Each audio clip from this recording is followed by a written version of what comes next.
ଏହି ଫଟୋଟି ମିଛ ହେଇଥାଇପାରେ, କିନ୍ତୁ ଏହି ଫ୍ରେଣ୍ଡସିପ୍ ନିହାତି ଭାବରେ ସତ। ଆଉ ମୋର ଏହି କହୁଥିବା କଥାଟି ମଧ୍ୟ ନିରାଟ ସତ କଥା। ମୋର ଜଣେ ସାଙ୍ଗ ଥିଲେ, ତାଙ୍କ ନାଁ ଶାନ୍ତି। ତାଙ୍କ ବାବଦରେ ମୁଁ ଯଦି କହିବି ପେଜ୍ ଏମିତି କେତେ ପେଜ୍ ହେବ ତାହାର ଠିକଣା ନାହିଁ। କିନ୍ତୁ ମୁଁ ଗୋଟିଏ ସାରାଂଶରେ ତାଙ୍କ ପାଇଁ ପଦଟିଏ କହିବା ପାଇଁ ଚାହୁଁଛି। ଆଜିକାଲି ଦୁନିଆରେ ଭଲ ସାଙ୍ଗଟିଏ ପାଇବାର ମୁସ୍କିଲ, କାହିଁକିନା ଆଜିକାଲି ଦୁନିଆରେ ଖାଲି ସ୍ୱାର୍ଥ ଆଉ ମତଲବୀ ଦୁନିଆ। ଯଦି କେଉଁ ସାଙ୍ଗକୁ ଯଦି ନିଜର ଦୁଃଖ ବିଷୟରେ ଟିକେ କହିବ ତ ଆଜିକାଲି ଭୟ ଲାଗୁଛି। ସେମାନେ ଆମ ଦୁଃଖରେ ଦୁଃଖୀ ହେବେ ନାହିଁ, ଓଲଟା ଆମକୁ ତାତ୍ସଲ୍ୟ କରିବେ, ଆମକୁ ହସିବେ। ଏହି ମନ ଭିତରେ ସେହି ଭୟ ରହିଯାଉଛି। କିନ୍ତୁ ମୁଁ ମୋର ଏହି ଯେଉଁ ସାଙ୍ଗ କଥା କହୁଛି ଶାନ୍ତି, ତାଙ୍କ ଭିତରେ ତାଙ୍କୁ ମୁଁ ଯାହା କୁହେ ଏସବୁ ଭୟ ନଥିଲା।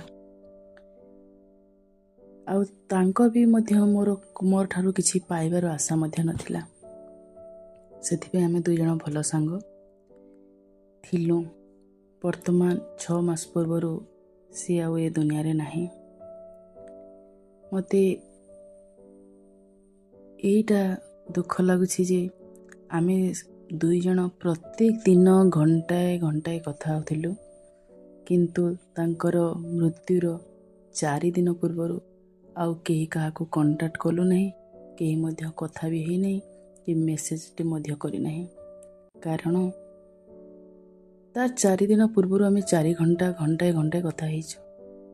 କିନ୍ତୁ ଭଗବାନଙ୍କର ଇଚ୍ଛା କ'ଣ କେଜାଣି, ଆମେ ସେ 4 ଦିନ ଆଉ କଥା ହେଇନାହିଁ।